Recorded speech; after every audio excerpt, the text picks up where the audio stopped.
रूस यूक्रेन युद्ध के बीच देवरिया जिले के गौरीबाजार थाना क्षेत्र के करमेल गांव से बेहद दुखद खबर सामने आई है। गांव के 22 वर्षीय नाविक अभिषेक निषाद की यूक्रेन में मालवाहक जहाज पर हुए रूसी मिसाइल हमले में मौत हो गई।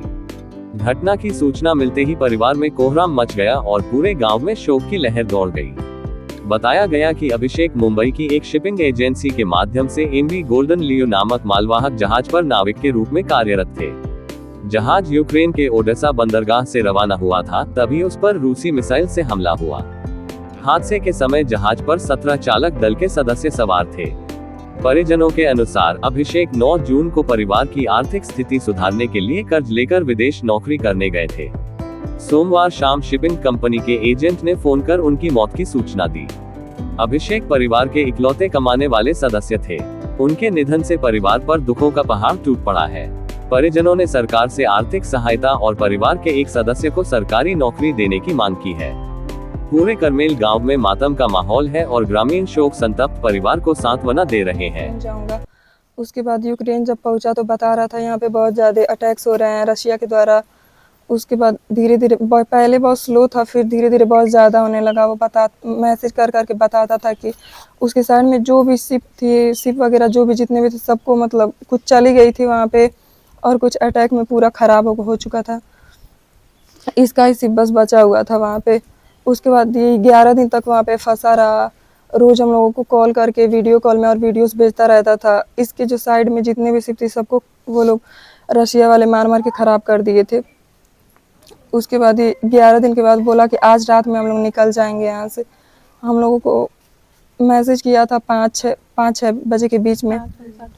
उसके बाद फिर उसका डाटा ऑफ हो गया और हम लोग वेट करते रहे। वो डेली रात में मैसेज करता था, कॉल करता था, लेकिन उस दिन पूरी रात उसका मैसेज और कॉल कुछ भी नहीं आया। डाटा भी ऑफ था। हम लोग मैसेज कर करके थक गए, लेकिन उसका कोई जवाब नहीं आया। कैसे आपको पता चला कि ये घटना घटी है? जब उसका कोई रिप्लाई नहीं आया तो हम लोग मामा के पास कॉल किए। वो मर्चेंट नेवी में रहते हैं। तो वो बोले कि एग्रीमेंट पेपर से देखो और उस पर कुछ मतलब मिलेगा कोई लिंक वगैरह, तो उस पर सर्च करना तो सब कुछ शिप के बारे में पता चल जाएगा, अभी उसका लोकेशन वगैरह। तो हम लोग सर्च किए। उसके बाद पता चला कि उस पर अटैक हुआ है। क्या मांग है आपकी? भाई की डेड बॉडी जल्दी से 11 जून सन 2026 को यहाँ से मुंबई से रवाना हुआ तुर्की के लिए, और नेवी मर्चेंट में ज्वाइनिंग हुआ वहाँ पे तुर्की से। और तुर्की से जहाज़ लोड करके स्पेन होते हुए कई देशों से गुजरती हुई जहाज़ यूक्रेन गई। यूक्रेन में बमबारी हो रहा था। हमारा बाबू वहाँ से बोला, पापा बहुत बमबारी हो रहा है। अब बमबारी की वजह से माल तो खाली हो गया, लेकिन जहाज़ आने का कोई रास्ता नहीं निकल रहा था। 11 दिन जहाज़ रुकी थी पोर्ट पे, और उसके बाद फिर जहाज़ लोड हुआ अनाज, और उसके बाद वहाँ जहाज़ जो ही चली, रशियन मिसाइल अटैक द्वारा हमला किया गया जहाज़ पर, जिसमें मेरा बेटा जान से मारा गया। कैसे पता चला आपको कि? सर, इससे पहले नेवी मर्चेंट हमारे साले रहते हैं। अपने साले से मैं बोला, बाबू खबर नहीं कुछ मिल रहा है। अंतिम बात हमारे बेटा से 19 तारीख को 7:07 तक शाम को हुआ था। और उसके बाद बाबू बोला, मेरा पापा शाम को मैं फ़ोन करूंगा। और शाम को मैंने फ़ोन का इंतज़ार कर रहा था, मैसेज का इंतज़ार कर रहा था, और रात में मेरा बेटा फ़ोन नहीं किया। और उसके बाद हमने मैसेज पे मैसेज डाला, मैसेज रिप्लाई नहीं कर रहा था मेरा बेटा। जो अनहोनी बताया था दिन में मेरा बेटा, मुझको कुछ आशंका हो चुका था। तो मेरे साले साहब ने बताया, जीजा इस एड्रेस पर देखिए, सर्च मारिए।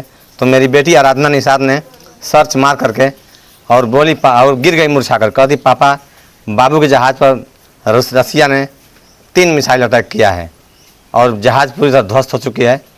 अब बाबू शायद उसमें मारा गया है, और इसीलिए रिप्लाई नहीं आ रहा है। फिर आपको सूचना कैसे मिली कि उनकी? फिर उसके बाद जो एजेंट भैया था मुंबई से, वो एजेंट ने 2 बजे के करीब में हमको बोला, कुछ पता चला है? कल जी सर, पता तो चला है, मेरा बेटा मारा गया रशियन मिसाइल द्वारा यूक्रेन में। आप क्या चाहते हैं? हम क्या चाहते हैं सर, डेड बॉडी मेरे बेटे की जल्द से जल्द गाँव आ जाए, और भारत सरकार और उत्तर प्रदेश सरकार द्वारा कम से कम हमको 1 करोड़ मदद दिया जाए।